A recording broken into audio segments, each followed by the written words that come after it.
अस्सलाम वालेकुम dear students, मैं हूं आपका इंस्ट्रक्टर आतिफ नसीम और ये है आपका YouTube channel science made sensible. Students, differentiation का डोमेन और चैप्टर जो है लेक्चर नंबर 5 आज हम डिस्कस करेंगे उसमें, और शायद ये लेक्चर हमारे डिफरेंशिएशन के डोमेन में लास्ट लेक्चर हो।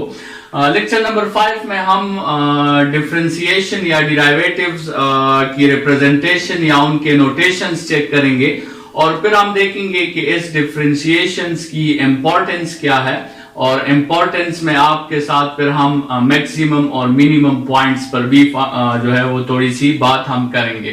स्टूडेंट्स, सबसे पहले नोटेशंस की तरफ आते हैं। आपके साथ दो मुख्तलिफ नोटेशंस हैं डिराइवेटिव्स को या डिफरेंशिएशन को रिप्रेजेंट करने के लिए। लेट्स सपोज हमारे साथ एक फंक्शन है y और हम इसको विथ रिस्पेक्ट टू x जो है वो डिफरेंशिएट करना चाहते हैं। तो अगर हम y को with respect to x differentiate करना चाहते हैं तो जो डिफरेंशिएशन का नोटेशन है वो है d by d x. Differentiate anything with respect to x, d by d x. अगर आप y को डिफरेंशिएट करना चाहते हैं तो आप ये d बाई डी एक्स के साथ ऊपर क्या लिख लेंगे, y लिख लेंगे। तो इसका जो फर्स्ट डिराइवेटिव होगा it would be dy by d x, या चूंकि ये इसका फर्स्ट डिराइवेटिव है तो आप इसकी जगह y डैश भी लिख सकते हैं, या आप dy बाई डी एक्स लिखेंगे और या आप y डैश लिखेंगे। स्टूडेंट्स, अगर आप इसका सेकेंड डिराइवेटिव लेना चाहते हैं, मतलब आपने एक दफा इसका डिराइवेटिव ले लिया, अभी आप जो डिराइवेटिव है आप उस डिराइवेटिव को दोबारा डिफरेंशिएट करना चाहते हैं, मतलब ये dy बाई डी एक्स के साथ आप दोबारा इसको क्या करना चाहते हैं, d बाई डी एक्स करना चाहते हैं। तो इसमें आप देखें ये ऊपर तो d और d मल्टीप्लाई हो जाएगा तो d स्क्वायर हो जाएगा, और नीचे dx और dx मल्टीप्लाई हो जाएगा तो dx स्क्वायर हो जाएगा।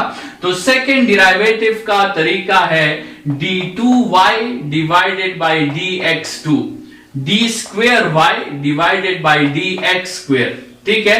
और या इसकी जगह आप y डबल डैश लिख सकते हैं। इसी तरह अगर आप थर्ड डिराइवेटिव निकालना चाहते हैं तो d3y डिवाइडेड बाई dx3, ठीक है। और या इसकी जगह आप जो है वो y ट्रिपल डैश लगा सकते हैं। अगर आप फोर्थ डिराइवेटिव फाइंड करना चाहते हैं तो आप लिखेंगे d4y डिवाइडेड बाई dx4। अगर आप nth डिराइवेटिव फाइंड करना चाहते हैं तो आप लिखेंगे dny डिवाइडेड बाई dxn, ठीक है।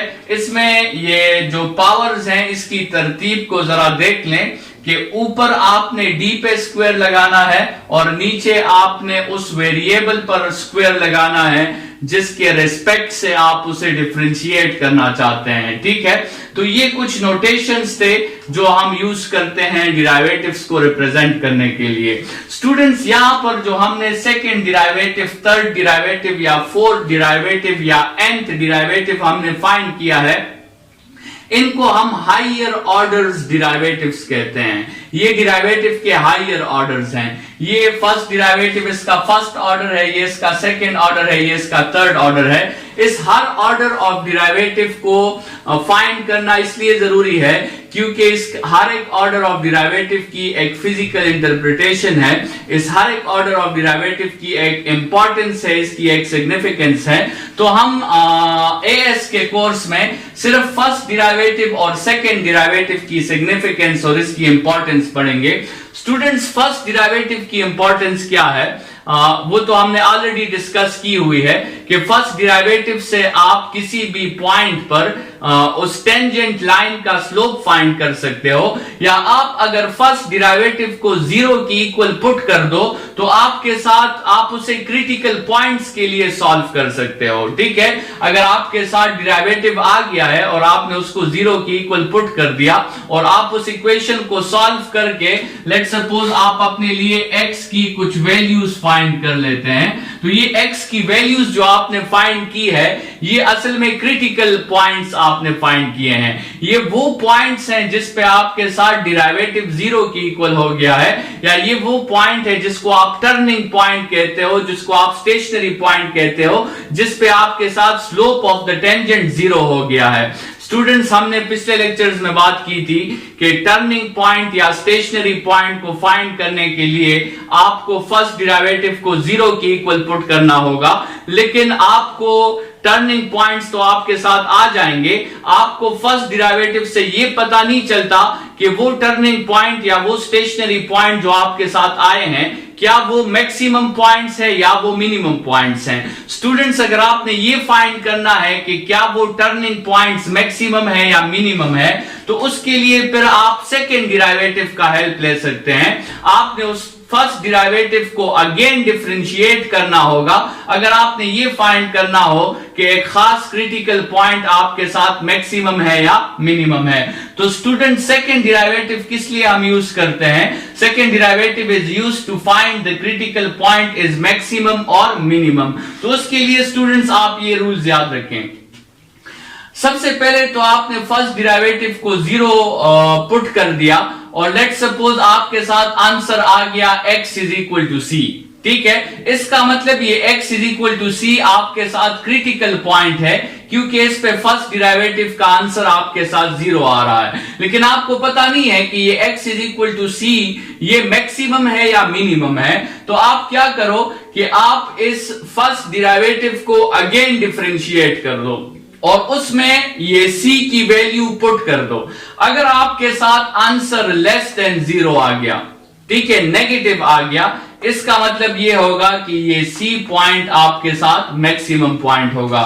लेकिन अगर आपके साथ वो आंसर ग्रेटर देन 0 आ गया तो फिर आपके साथ वो पॉइंट जो है वो मिनिमम पॉइंट होगा। स्टूडेंट्स, दोबारा इसको समझें। आपने करना क्या है कि आपने फर्स्ट डिराइवेटिव लेना है और उसको 0 की इक्वल पुट कर देना है। उसको सॉल्व करने से लेट्स सपोज आपका आंसर आता है x इज इक्वल टू 3। तो आप इतना तो समझ गए कि x इज इक्वल टू 3 जो है वो आपका क्रिटिकल पॉइंट है। लेकिन ये x is equal to 3 maximum point है या मिनिमम पॉइंट है, उसके लिए आपने उस फंक्शन को जो आपने ऑलरेडी डिफरेंशिएट किया है उसको आप दोबारा डिफरेंशिएट करोगे और वो x इज इक्वल टू 3 जो है वो आप उसमें पुट कर दोगे। अगर x इज इक्वल टू 3 पर उसका आंसर पॉजिटिव आता है तो इसका मतलब वो पॉइंट मिनिमम है। लेकिन अगर x इज इक्वल टू 3 पे उसका आंसर नेगेटिव आता है, इसका मतलब वो पॉइंट आपके साथ मैक्सिमम है।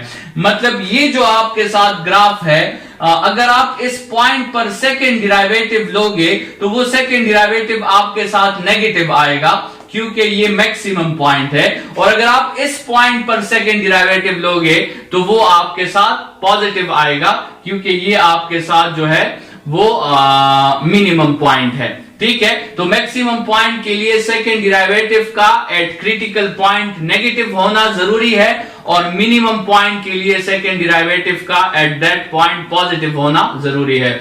स्टूडेंट्स, आपके साथ इस तरह के क्वेश्चंस भी आ सकते हैं कि एक खास पॉइंट पे आपका फर्स्ट डिराइवेटिव भी 0 हो जाए और सेकेंड डिराइवेटिव भी 0 हो जाए।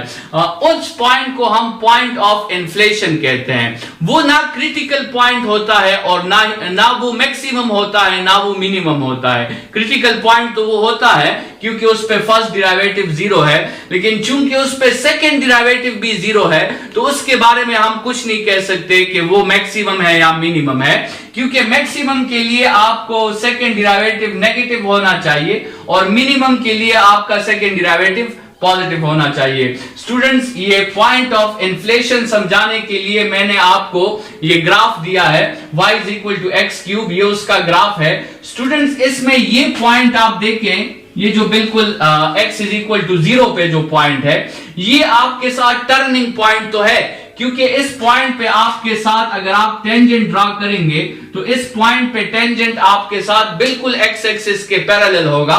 इस पॉइंट पे टेंजेंट का स्लोप आपके साथ 0 होगा। लेकिन स्टूडेंट्स, इस पॉइंट को आप देखें, ना ये डायग्राम फॉलो कर रहा है ना ये डायग्राम फॉलो कर रहा है, तो इसका मतलब ये पॉइंट ना मैक्सिमम है ना मिनिमम है। स्टेशनरी पॉइंट तो है, क्रिटिकल पॉइंट तो है, लेकिन मैक्सिमम और मिनिमम में ये एक भी नहीं है। तो इस पॉइंट के लिए फिर ये दो कंडीशन सेटिस्फाई होना मस्ट है कि इसका फर्स्ट डिराइवेटिव भी 0 होगा और सेकेंड डिराइवेटिव भी 0 होगा। स्टूडेंट, जरा चेक करते हैं इसका फर्स्ट डिराइवेटिव फाइंड करके इसको 0 की इक्वल पुट कर दें ताकि आपको क्रिटिकल पॉइंट की वैल्यू मिल जाए। स्टूडेंट्स, अगर हम इसका फर्स्ट डिराइवेटिव फाइंड करेंगे तो dy बाई dx आपके साथ इसका आंसर आएगा 3x स्क्वायर। स्टूडेंट्स, आप इस फर्स्ट डिराइवेटिव को 0 की इक्वल पुट कर दें तो 3x square is equal to 0 या x इज इक्वल टू 0। आपको पता चल गया कि ये पॉइंट जो है ये क्रिटिकल पॉइंट है, x इज इक्वल टू 0 वाला पॉइंट क्रिटिकल पॉइंट है। लेकिन अभी हम ये फाइंड करना चाहते हैं कि क्या ये पॉइंट मैक्सिमम है या मिनिमम है। तो उसके लिए आपको क्या करना होगा, आपको यही इक्वेशन दोबारा डिफरेंशिएट करना होगा। तो वो आपके साथ हो जाएगा d2y divided by dx2। Students, आपको रूल्स का पता है, ये 3 कोफिशिएंट है, इसको हम बाहर लिख लेते हैं और x स्क्वायर का डिराइवेटिव आपके साथ 2x है। तो वो रिजल्ट आपके साथ क्या आ जाएगा, 6x आपके साथ रिजल्ट आ जाएगा। इस इक्वेशन का फर्स्ट डिराइवेटिव 3x स्क्वायर है और इस इक्वेशन का सेकंड डिराइवेटिव आपके साथ 6x है। अभी आप क्या करें कि इस 6x में आप x की वो क्रिटिकल वैल्यू पुट कर दें। तो अगर आप इसमें जो है 0 वैल्यू पुट कर दें तो आपको सेकंड डिराइवेटिव क्या मिलता है, सेकंड डिराइवेटिव भी आपको 0 मिल रहा है। फर्स्ट डिराइवेटिव भी 0 है at x is equal to 0 और सेकंड डिराइवेटिव भी आपके साथ 0 है at x is equal to 0। इसका मतलब x इज इक्वल टू 0 जो है वो इस ग्राफ में इन्फ्लेशन पॉइंट है, वो ना मैक्सिमम पॉइंट है और ना ही मिनिमम पॉइंट है।